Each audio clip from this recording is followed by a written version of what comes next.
On Jamaica Magazine today, we look at solid waste management. What we are trying to do, build capacity, and in so doing, build efficiency, and give Jamaica the kind of entity that they can be proud of. We also reflect on security measures taken by the government in 2019. This government is committed to creating the conditions for a stable, safe, and sustainable Jamaica. We have a very informative show in store for you, so stay with us. I'm Sandra Johnson.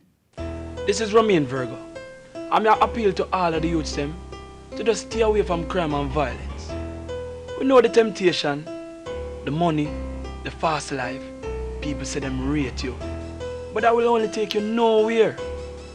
If you stay in school and focus, then you can achieve anything.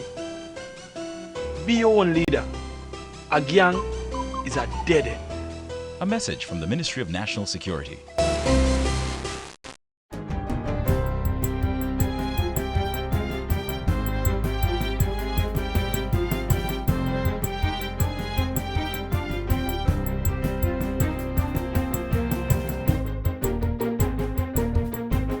Good day, I'm Theodore Henry, and this is your JIS News for Thursday, January 9.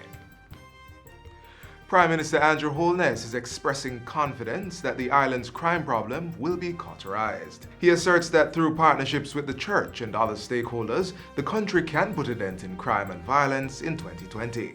I appeal to the nation.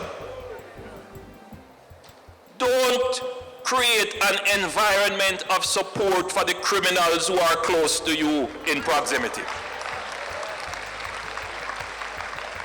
Don't give them succor. Don't support them.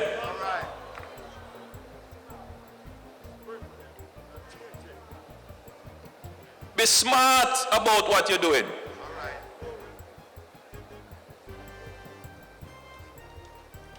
Share information. Share information. In addition to programs dealing with crime fighting, Mr. Holness says government has initiatives targeting community and human development. In the coming months, you will be seeing rolled out elements of the plan, including the equipment of the police, including greater equipment to assist us with public order and traffic management. And we will continue to use, as far as possible, the zones of special operations and the states of public emergency. We will arrest the crime situation, and we will do it without abusing anyone's rights. Mr. Holness was speaking Wednesday at the 15th annual Heal the Family, Heal the Nation church service. Held at the National Arena under the theme, Abiding Under the Shadow of the Almighty, the national gathering brought together government and opposition members as well as different denominations. Heads of government agencies are being charged to develop fresh, innovative projects that are guaranteed to generate higher levels of sustainable and inclusive economic growth for Jamaica. Prime Minister Andrew Holness gave the mandate during a meeting with board members, executive directors, managers, and technical personnel of agencies responsible for water, housing, and infrastructure portfolios. We need to now start thinking of game-changing, innovative, and large projects. If you don't get the growth, we will not be able to maintain the full crop, meaning to maintain this new capacity to generate revenues for capital expenditure. To initiate game-changing projects, Mr. Holness challenged the team to deploy greater coordination of projects among agencies, ensure projects are completed on time and within budget, as well as hold persons accountable. Against this background, the Prime Minister suggested that a system of accountability that is performance-based and not just accounting-based be established within the respective agencies, public bodies, and ministry to better monitor this process. You have to start to hold the people below you accountable for meeting targets and timelines. And you also, as board members and executives, have to spend much more time in doing proper risk analysis of the projects you select to place on the capital budget. During the meeting, heads of 10 agencies under the Ministry of Economic Growth and Job Creation provided updates on work undertaken, achievements to date, and projections for the 2020-2021 fiscal year. In other news, staff of the Attorney General's chambers were yesterday trained in the use of Microsoft Office 365 to improve the work of the body. The chambers also received 30 new laptops to effectively carry out its work. This is a demonstration of the great advancement, I should like to think, of the chambers, given the acquisition of this modern workplace platform. The Attorney General, Marlene Malahoo Fort, was speaking yesterday at the Attorney General's Chambers training and official launch event of Office 365. Mrs. Malahoo Fort also says efforts are now underway to replace older version computers in the Attorney General's chambers. The local government ministry has reached out to a needy mother and her sick child. A few days ago, the media carried the story of Stephanie Allen and her physically challenged teenage daughter, who both live in Wilmington, St. Thomas. The ministry, through the Board of Supervision, has since contacted the family and provided the daughter with a wheelchair. Personal care products such as diapers, bedding, supplies, groceries, and other items were also handed over to Miss Allen. Portfolio Minister Desmond McKenzie says discussions are also advanced to provide the mother with a home. We are now putting her on the list of registered poor, and we are going to make arrangements to find a location to give her a home that is easy than where she's living now, because to get the child from where she is now is a major concern. Mr. McKenzie adds that efforts are being made to return young Sajoda to the formal school system, as she is currently not attending school. And finally, as of January 25, persons wishing to obtain a learner driver's license will now first have to visit an Island Traffic Authority ITA examination depot to do the multiple choice road code test as part of the application process. Applicants for learner's license will need to submit a completed application form along with 3 identical certified photographs to an ITA depot, where the applicant will be allowed to take a free road code test. Where the applicant has passed the road code test, the information will be entered into a database shared between the ITA and Tax Administration of Jamaica, TAJ. The application form will be returned to the applicant for him or her to submit to a tax office for the provisional license to be processed. At the tax office, the form will be vetted before the applicant is directed to pay the fee of $1,800 and issued the learner driver's license. Application forms will be available at all examination depots, tax offices, or from the website of the Ministry of Transport and Mining at www.mtm.gov.jm and Tax Administration Jamaica at www.jamaicatax.gov.jm. And that's it for JIS News Today. I'm Theodore Henry. Thanks for watching.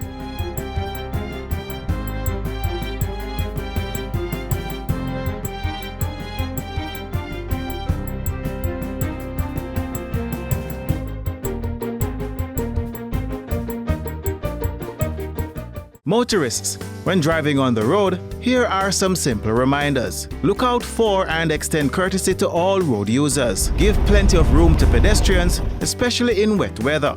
Drive slowly. No bother wet them up. Slow down when approaching a pedestrian crossing or school, and always be prepared to stop. Remember, a school zone is a 30-kilometer zone. Cut your speed. Drivers of large and slow-moving vehicles should always keep in the far left hand of a dual carriageway. Keep it simple. Drive left and pass right. These are just simple reminders of your road duties. Drive safely.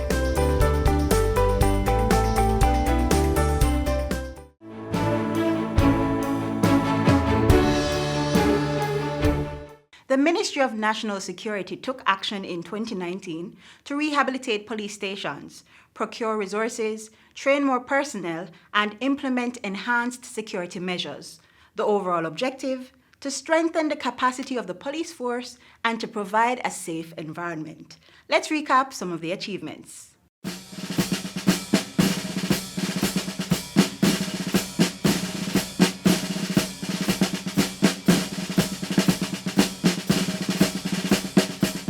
This government is committed to creating the conditions for a stable, safe and sustainable Jamaica. Our job here is to keep you safe.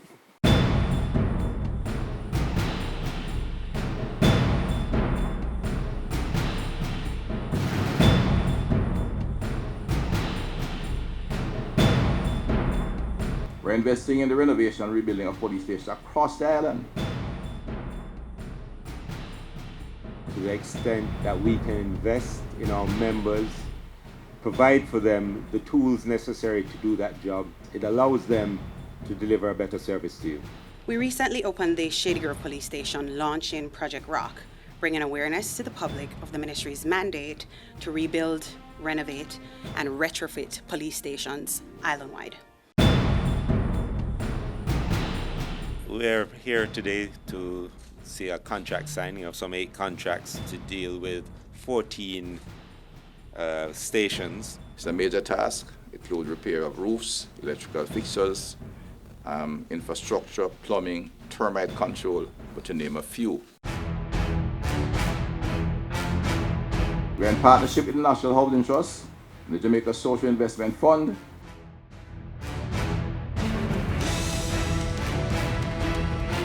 The locating of this facility in the heart of the western part of downtown, will complement the government's overall plan to revive and reposition Kingston City as a leading business district that is safe and orderly. In addition to that, of course, we are looking at agencies that are often not recognized for the work they do, but their critical role in ensuring that we can, in fact, deal with the level of criminality.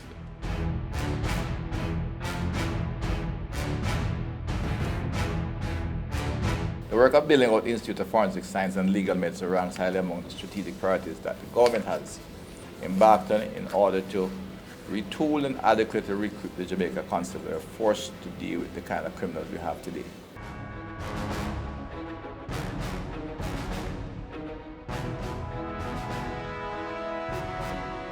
Now more than ever, there is a need to bolster our crime surveillance capacity to contribute towards improved management of our urban spaces as well as public safety.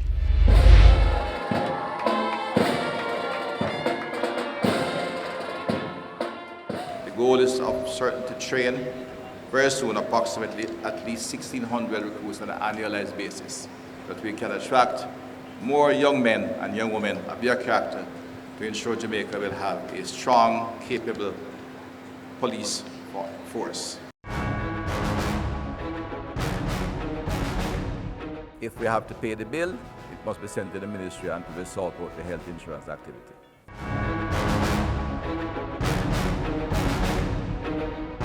This came out of an incident that happened a few years ago where one of our members got killed whilst off duty, and it was felt that providing this service would provide that sense of security for our police officers. It's really important as they protect the society that they also, when they're off duty, are protected.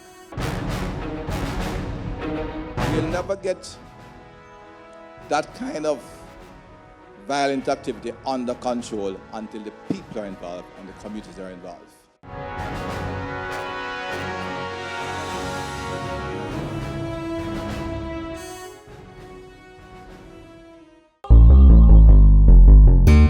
Although people are incarcerated, we have this tremendous obligation and benefit to see to their comfort.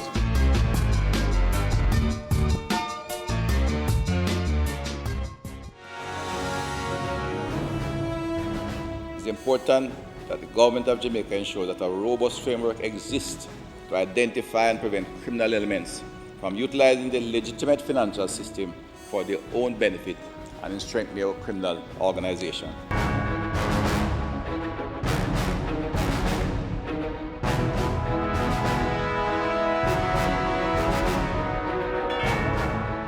We are bringing to the House amendments to the Intercept Act to provide the security forces with an effective means of using modern technology to gather evidence in dealing with the criminal enterprises, the gangs, their dons.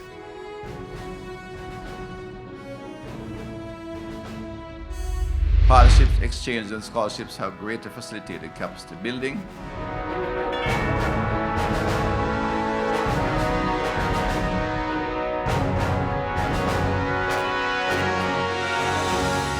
For the citizens of Jamaica and the United States of America, this amended Air Marshal Agreement provides an additional layer of safety and security for persons traveling between our countries. This proclamation of a state of public emergency shall remain in force to disrupt criminal enterprise and to provide the opportunity for greater investigative focus on perpetrators of violent crimes and their facilitators.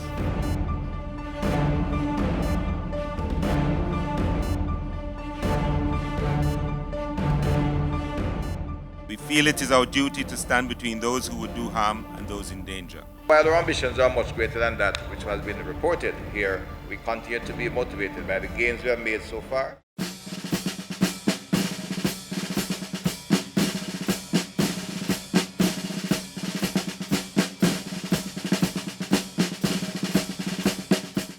Today's launch of the website is a technological leap for the Legal Aid Council that will have a profound effect on the ordinary people of Jamaica who want to access critical information to get quality legal representation. In 2019, the island witnessed the establishment of more justice centers, more court cases were disposed of, and more technology was used to further the advancement of justice for the people. Tune in to Jamaica Magazine on Friday, January 10, 2020, when we'll have all those happenings and more coming out of the Ministry of Justice for 2019. Up next, the National Solid Waste Management Authority speaks of its composting campaign and reiterate the need to containerize our garbage. Welcome to OPM Connect, the program that gives you an insight into the policies, programs, and plans of government. I'm Naomi Francis. Today we look at public cleansing management, and we're pleased to be joined by three very important people who deal with solid waste management in Jamaica. Mr. Audley Gordon, the Executive Director of the National Solid Waste Management Authority, Ms. Aretha McFarlane, the Director of Operations at the NSWMA, and of course the man who deals with the money section, Mr. Andrew McCrae, Finance Director at the NSWMA. Let's talk about the role of the National Solid Waste Management in terms of what you've been doing over these last few years to ensure that public cleansing is at an optimum. Thank you for the question. We have set about transforming the National Solid Waste Management Authority, or as they say at the office now, building up this new NSWMA. And we have in place probably the best board that's assembled in Jamaica, headed by Chairman Dennis Strong, and they have tasked us to work along a particular set of core values that is grounded in the acronym ATTIRE, A-T-T-I-R-E. A for accountability, T for transparency, T for teamwork, I for integrity, R for respect, and E for excellence. We have gotten a significant percentage of the NSWMA staff right across Jamaica to buy into ATTIRE, and so people begin their A game to work each day now. And I think I start there because it's fundamentally important that we address the human resource before we look at everything else, because that's what drives everything else really. So right now staff morale is at an all-time high at the agency. We are training people in record numbers. In our directors meeting, we were looking at the amount of people that we have trained and that are awaiting training. Record numbers, almost weekly we have people going off for training. What we are trying to do, build capacity, and in so doing build efficiency and give Jamaica the kind of entity that they can be proud of. Let me go to Aretha McFarlane, because certainly you're in charge of operations. Tell us a little bit about the network and how do you deal with that kind of integrated approach now in terms of the modern kind of family and communities? Well, what we encourage persons to do is to containerize their garbage, which makes it easier for our sanitation workers to pick up when they approach each and every resident's gate. However, what we are now asking of our residents is to separate your waste. So containerize, meaning put in the big plastic bags and separate. What kind of separation are we talking about now? So we are talking about our compostables, which are our garden vegetable cuttings, or fruits and vegetables, separate those because we can compost those. Also, our plastics and our papers, anything that can be recycled, we ask for them to be containerized separately because it is important we have that sort of separation at source. Many people are not used to that. It will take some amount of public education and change to get that going. Totally agree with you. So the new NSWME is embarking on a lot of public relation, a lot of campaigns going out in the different regions. We are talking to schools, we are talking to communities, we are talking with everybody that we meet on a daily basis just to get that cultural shift that we need so that we can operate effectively. Before now, all our facilities were operating without the environmental permit. Since we started the upgrade, we now have 3 having permits and to operate. I mean, they're operating legally now as disposal facilities, certified through NEPA. We intend to have all of them up to that standard. So the upgrading work will continue because solid waste management is not just about picking it up at your gate. It's not about just chucking it to a facility. It's also how you manage it at the facility also. So we are improving in that area, and improvement have come to the point where we have gotten certification now for 3 of the disposal facility. But more importantly, Arita just touched on the separation. 67% of what we currently transport on a truck to a disposal site is compostable. We're talking about your vegetable cuttings and those kind of things. Vegetable cuttings, the peeling from yams, and banana, those kind of stuff. All those things. When I was a child, those used to feed the animals, those used to be thrown back into the field, like your garden, your kitchen garden, your vegetable garden, you know, people use it on their farm. It is rich soil nutrients when we compost those things, and the composting process is a very simple process. We are going in now, working with other groups. We're striking up a partnership with SDC and RADA to go into every nook and cranny of Jamaica to get the composting doctrine become a way of life, where people just do it at will, at source. So that when we talk about separation, a lot of people believe that separation has to be some grander program. It's as simple as you just picking out those things that are compostable from your garbage.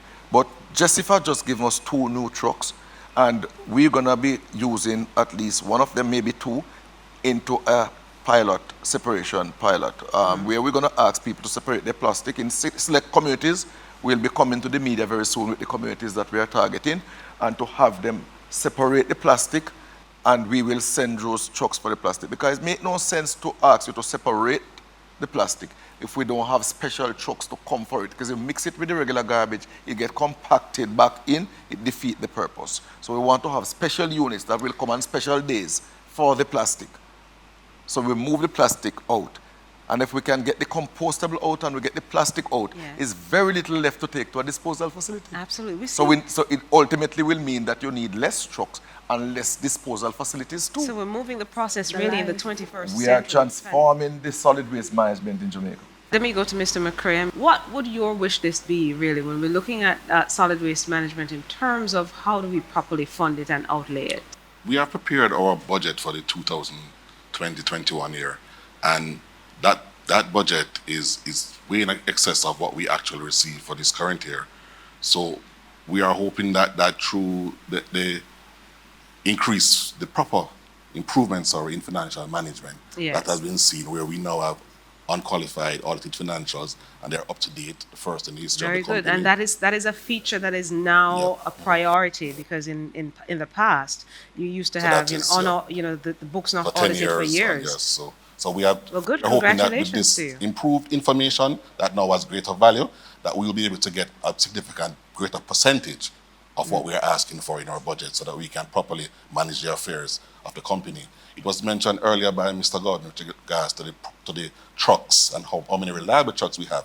Now, if we are able to properly maintain those trucks, we'll then be able to increase our collection significantly. So that having the significant funds is important to how the operations will be able to improve. Last question, right? Aretha, here we go. Who do we call if the garbage is not picked up? You have a tip line that you have for the public? Oh, yes, we do. So we have also a WhatsApp line, which the number is 876-448-3220. Toll free, you have 1-888-253-2652. Fantastic. So also, we have a website. Oh, please tell us about that. Yes. An integrated website. Yes, you can go online depending on the region that you fall in, maybe MPM, WPM, SPM, or NEPM. You can select your region and place your complaint or queries there. Thank you so much, the team from NSWMA with us here on OPM Connect this week. It's really been a very enlightening discussion on solid waste, and I look forward to seeing you in the schools, communities, churches, talking about all this and reaching people in terms of talking about the integrated and new way of doing things in terms of solid waste management. It's been my pleasure with these last few minutes speaking with the team from NSWMA. Remember that you can also contact us here at the Office of the Prime Minister with your questions, concerns, or comments at askopm@opm.gov.jm. That's askopm@opm.gov.jm. Thank you so much for joining us. Join us next week for another interesting discussion. Keep we island clean, so clean. From the peaks to the beach, so clean. No dirty up Jamaica, please don't do it. Keep we island clean, so clean. From the peaks to the beach, so clean. No dirty up Jamaica, please don't do it. No dash no paper, no dash no plastic. Dispose your garbage responsibly. No know how to recycle, learn it quick. And if you drop it, better pick up every piece of it. Plastics last forever, don't forget the bits. Cause when them touch the street, them end up in the sea. Collect pan the reef where they fish them feed. And when you want seafood, I eat your Keep eat. we island clean, so clean. From the peaks to the beach, so clean. No dirty up Jamaica, please don't do it. No dirty up Jamaica, no dirty up Jamaica, no dirty up Jamaica, no dirty up Jamaica.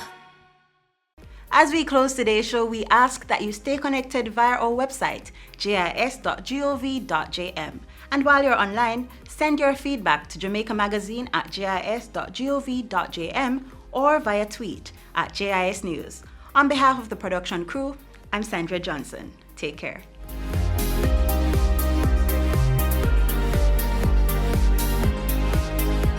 This has been a production of the Jamaica Information Service, the voice of Jamaica.